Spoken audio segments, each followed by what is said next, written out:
magkakaroon ho ng kaunting pagsisiyasat, pag-aaral. Kasi in theology kasi, in biblical studies, I have some questions.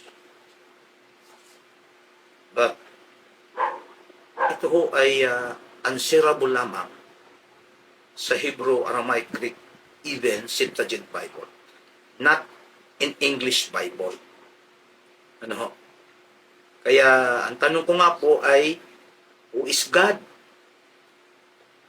What is the entity of God? What is Trinity? What is the Bible? What is the church? What is the function of the pastor? And what is the position of the members? Itong mga tanong pong ito ho ay original languages lang po ang pwedeng sumagot. Hindi ho ang English Bible. Kaya nga po, mayroon pong tinatawag na principles and guidelines for understanding and applying the Bible. Alam niyo, sa lahat ng pag-aaral, may tinatawag na rules, may tinatawag na law. Kahit nga po yung manghuhuli ka ng king cobra, mayroong batayan, king crabs, mahirap dampot ng dampot Baka mamaya madidisgrasya ka Ganun din po ang pag-aaral po ng Bible. Ang dami pong nag-aaral, tuturo ho ng Biblia Kaya kami gumawa kayo ng ganitong programa upang amin pong sawatain. Yun pong maling aral. No? Narito kami. Conqueror for Christ and Gloryland Church. Sama-sama po kami upang amin pong sawatain po yung mga aral po ng hindi naman po karapat-dapat. So, una, mayroon tinatawag na the law of grammatical construction in biblical studies. Dapat maintindihan po ito kasi basta marunong lang bumasa. Marunong bumasa ng English, Tagalog. May nagtuturo na po, nangangaral na.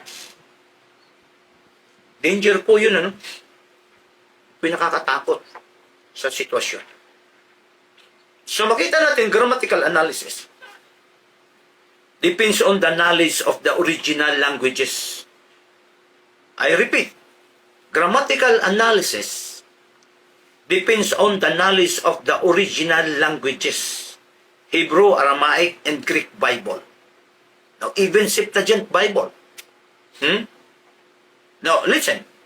The flow of thought is not determined by structure in English, but by structure in the original language. So, ito yung problema Sabi ko nga pwede ka namang magsalita ng English Yung problema po, mali ho ang grammar. Kasi hindi ka naman nag-aaral talaga ng English grammar Pwede ka magturo ng Bible. Malaya po. The problem, paano ka makapagturo ng tama na nag-rely ka sa English translation? Wala kang background doon sa original language po ng Biblia, which is Hebrew, Aramaic, at Greek. Maging Septuagint. Kaya dapat ho nating maintindihan ito, mababantayan po natin ang sitwasyon. The word of Scripture, rather the flow of thought, is not determined by structure in English, but by the original. So, the word of Scriptures in the originals, listen, teach the truth without admixtures of error. So, hindi pinag-usapan nito yung English translation. Any translation, all kinds of translations, maybe you can use. But the problem is, Hindi mo naintindihan ang itinuturo mo. So the Bible is not just a useful body of human ideas. It make clear the mind of God Himself. So errors exist only in copies. Errors exist only, what? In copies. Not in the originals. So everything the Bible affirms, whether in theology or in science and history, without error. Again, everything the Bible affirms, whether in theology or in science and history, without error. So, yung mga translation po ng Biblia from the original, parang ganito ho yan eh. Pansinin po ninyo. Let's say, gumawa ho kayo ng sulat. Ngayon yung sulat na yan, hiniram ko. Tinatranslate ko po yung inyong sulat. Ang tendency ho noon ay mali. Pero pag hiniram ko yung sulat at pinasirox ko po, ay wala hong mali yun. Ganun po ang Biblia. Ang Biblia po from original languages, it was translated into 500 languages sa buong mundo. The purpose po is babasahin. Hindi ho para mangaral. Ang problema ho ay makulit eh. Marunong lang bumasa, sabi nagtuturo na. Hindi naman pinag-aralan yung original na lingwahe ng Biblia. Basta na lang. Ang aking halimbawa dyan, mga kaibigan, ganito eh. Pinahiram kita ng isang, let's say, biological book. Ang sabihin ko sa iyo ay basahin mo to. Ang ginawa mo eh, nangaral ka na eh, about biology. Yun nga po, kaya itinatranslate po ang original language to different languages sa buong mundo for one purpose, reading, not for teaching. Okay? So, gusto mo talagang mangaral? Go back to the original. Para maging tama yung pagtuturo mo. Imagine, we have 100,000 religions sa buong mundo. Hindi naman ho nag-aaral ng language ho ng Biblia. Ang pinag-aaralan lamang po ay yung English translation at Tagalog translation. Pansinin ninyo ha, 100,000 religions sa buong mundo. Wala ho nagsasabi na siya ay mali. Lahat po ay tama.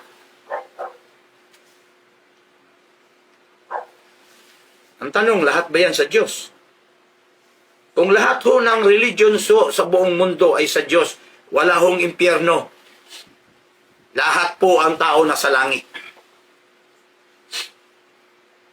Subukan ninyong pagtabihin yung iba't ibang relihiyon, nag-aaway. And you remember ho that God is a God of order, not a God of confusion. If there is a confusion, hindi po sa Diyos yan. Diba? Ito ang pinakamalaking ito ang pinakamalaki pong problema sa sitwasyon ng tao ngayon. Kaya kami narito,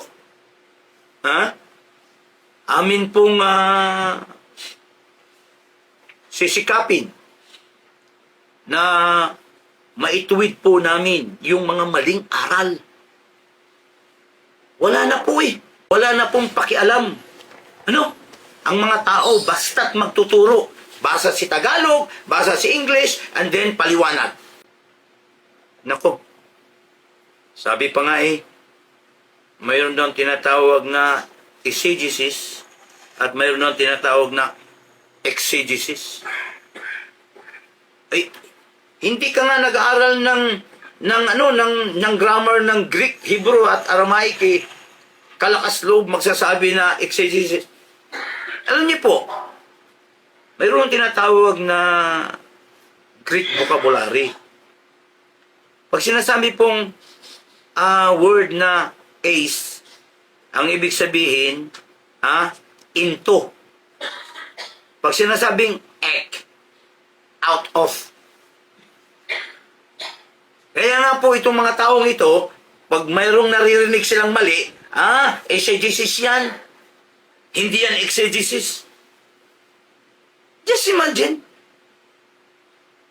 the word ace na sinasabi nilang exegesis, ang ibig sabihin, pastor to Bible. Hey, pastor to Bible. That is the word exegesis. Yung pong exegesis, ang ibig sabihin, Bible to pastor.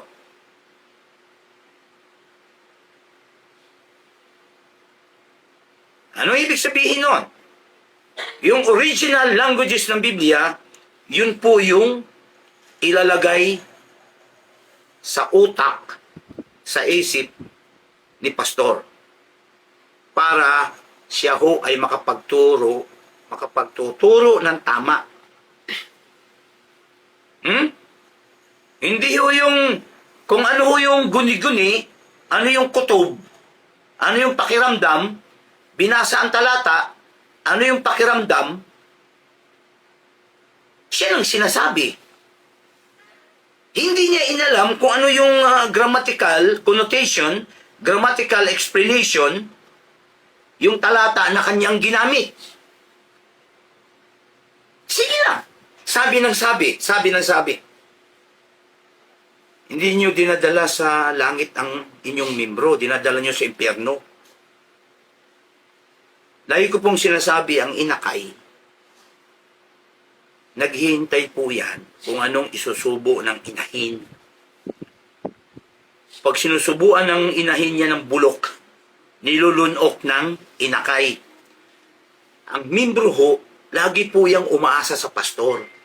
Pag sinusubuan ho yan ni pastor ng mali, ng bulok, ang sagot niyan, amen.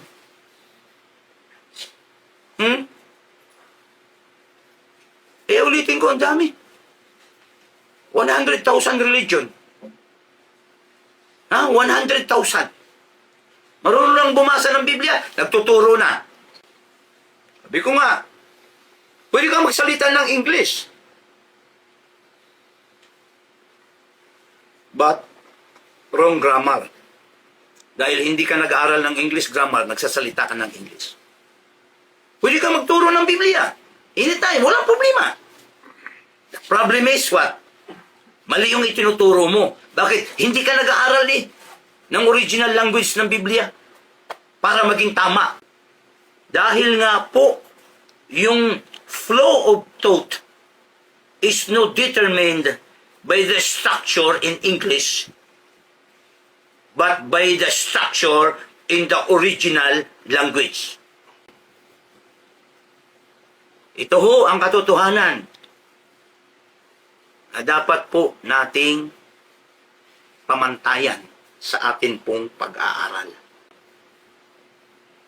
Ako po, si Pastor Richel Bihag. Ang kalaban ko po sa aking pagtuturo, kasama po si Pastor Jody. Si Brother James, si Pastor James, Conqueror for Christ. Sila Brother si Pastor Jeremiah. Kami po ay talagang nakikipaglaban, nakikipagbuno kay Satanas sapagkat ito po ang mga nagtuturo ng maling aral. Kaya kami po ay hindi titigil sa pagsawata, sa pagtuturo ng tama patungkol po. Why? The most influential false doctrines that have ever threatened the church have always been those that masquerade orthodox, employing the familiar language of the scripture, but skewing, twisting the truth. In other words, using the language of biblical Christianity is not the same as being biblical. May warning po ang Panginoong Sus sa mga taong ito. Makikita natin sa Matthew chapter 7, 2 Peter chapter 2 verse 15, Acts 20, 30 to 31. Matthew chapter 7, 13 to 15. Po yung warning ng Panginoong Sus sa pagtuturo. So, ang ibig sabihin, inaalam natin yung mali sa pamagitan po ng language ng Biblia. Hindi po English Bible.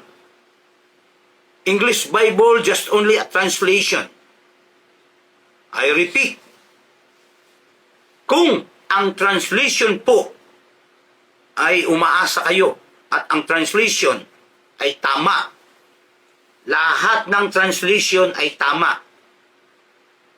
Mayroon tayong gusto. Mayroon tayong New King James Version, may King James Version, may American Standard Version, may New International Standard Version. Marami po. Ito po ay just only a translation.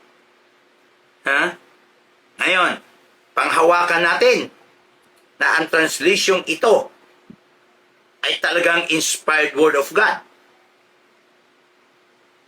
Tandaan niyo translation ang pinag-usapan natin dito. Yun pong Bible po ng Cebuano. Kung ang translation ay totoo at inspired, ay nakalagay po ay nagpakamatay si Jesus sa cross. Ano kaya yun? Tama? Inspired kaya yun? Kasi sinabi ng 2 Timothy 3:16, inspired word of God. Kaya po, tayo po ay patuloy po na mag-aaral. Kasi sa pag-aaral po, mayroon pong tinatawag na ignorant kasamang arrogant ay nagiging fanatic. Ignorance unite with arrogance, nagiging fanatism. Mahal ang relihiyon, hindi mahal ang Diyos. Usong-uso ngayon yan. Dinidipinsahan ang relihiyon, hindi dinidipinsahan ang salita ng Diyos. Bakit ba kailangan po nating pag-aralan yung original language ng Biblia? Let's say, goal for study of biblical Hebrew and biblical Greek. What is the goal? Working knowledge of grammar. Working knowledge of grammar. Working understanding of grammatical thought processes.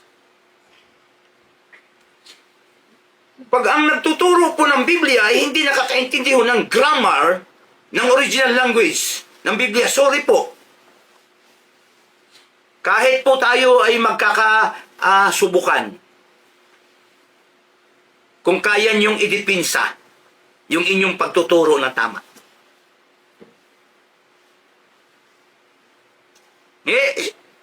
Isa pong challenge. Kung ang tinuturo niyo ay tama, sasama po ako sa inyo. Sagutin niyo lang po yung mga tanong ko. At pag napatunayan po na totoo, ay sasama po ako sa inyo. Kung ano man yung relihiyon ninyo, sasama po ako. Mayroon lang po akong mga katanungan para ho magkakaroon po tayo ng katiyakan. Increase appreciation of the Old Testament. Demonstrate spiritual benefits. Translate from Hebrew, Old Testament, and Greek, New Testament. Ang ibig sabihin, we will look at the biblical Hebrew language of the Bible through the eyes of the ancient Hebrews who wrote it. Why? Modern readers often ignored the fact that the Bible is an ancient text and must be read as an ancient text. Ito po. Ito po. Ito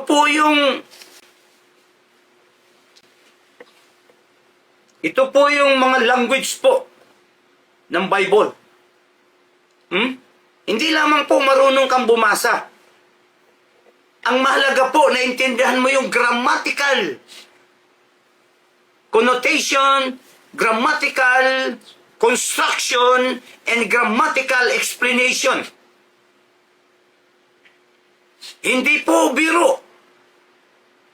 Hindi lakas ng loob. Mapapahiya ka. So, kung atin titingnan po, yung pong goal ho ng programang ito, the goal of this program, to bring out the ancient Hebrew meaning of the words to the student of the Bible as never before done. Who is God? What is the entity of God? What is the Trinity? What is the Bible? What is the church? What is the function of the pastor in that particular church? And what is the position of the members? I said a while ago that this is answerable only for the original language, not in English Bible. Wala pong kasagutan ang English Bible dito. Kasi ang original language ng Biblia, yun po ang lingwahe ng Diyos. Hindi ho English ang lingwahe ng Diyos. Ang English po, lingwahe po ng England at lingwahe po ng Amerika. Hindi ho yan lingwahe ng Diyos. Ang lingwahe ng Diyos, Hebrew, Aramaic at Greek. Yun nga pong Septuagint. It is a translated word of God. It is not the inspired word of God. Kaya, mag-iingat po. Mag-iingat. Kasi ang Biblia po, pag binasa ninyo yan, for instance, who is God? Bereshit bara Elohim. Ita samain vit haaretz. What is the grammatical connotation, explanation of the word bara and Elohim in Hebrew word? Kung sino man po nakakarinig ng boses na ito, magpaliwanag ko kayo. At pag naipaliwanag ninyo ng tama, sasama ko sa inyo. Hindi yung lakas ng loob. Kailangan po naintindihan natin. Kasi dinadala natin sa impyerno ang tao, hindi natin dinadala po sa langit. Kung ang turo po natin ay mali. I and my Father are one. Ano ho ang Greek grammatical explanation? Before Abraham exists, was I am. What is the Greek grammatical explanation? Colossians chapter 1 verse 15. What is the Greek grammatical? John 3:16, madalas na ginagamit po sapagkat ito daw po ay gospel of salvation. Paliwanag nyo sa Greek grammatical explanation, John 3:16. At ipaliwanag ninyo ang 1 Corinthians 15, 1-4. The gospel of salvation in the Greek grammatical explanation. Yun po ang katotohanan. Dapat nating maintindihan. That's why it is the goal of this program. Sharpen your tools. Sharpen your tools to bring out what is the truth. Ay, alam nyo, undoubtedly, marami pong mga misinterpretation of the ancient Hebrew culture and pictograms. The word pictograms means forms. Sabi ko nga, pwede ka naman magsalita ng English eh. Ang problema, hindi mo naman naintindihan ng grammar. Pero pwede ka magsalita. You can teach the Bible, yes, but you do not know the grammatical process. Why? Because you did not study the original language of the Bible. So you bring people to hell, not in heaven. Ito po yung challenge. Sino po? Nasa relihiyon. So, such as the Word of God, who is God in Hebrew, Aramaic, even Septuagint, this is the warning, the relationship between the Hebrew language and the Hebrew culture. Listen, which will give us a deeper, more accurate, and understanding of the Hebrew word. So, sa susunod po, na pagkakataon, i-discuss po namin who is God in a Hebrew, Aramaic, Greek, and a Septuagint explanation. English po, wala po yung paliwanag. Basa lang po, basa. Dami yung naluluko kung sino ang Diyos. Hindi maintindihan kung sino ang Diyos. Yung amang nasa langit, ang tunay na Diyos. Si Kristo hindi Diyos. Di ba? Si Kristo ginagawang tagapagligtas. Pero hindi Diyos.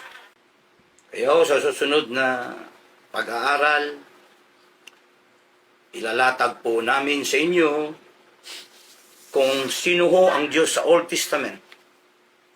Anong pangalan ng Diyos sa Old Testament? Kung meron kayong mababasa sa Old Testament, sa Hebrew word na God the Father, sasama ko sa inyo.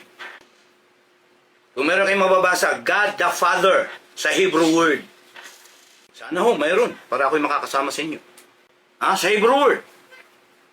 Kasi mayroon ho sa Hebrew word, Alua Abraham, Alua Isaac, Alua Jacob. Kaya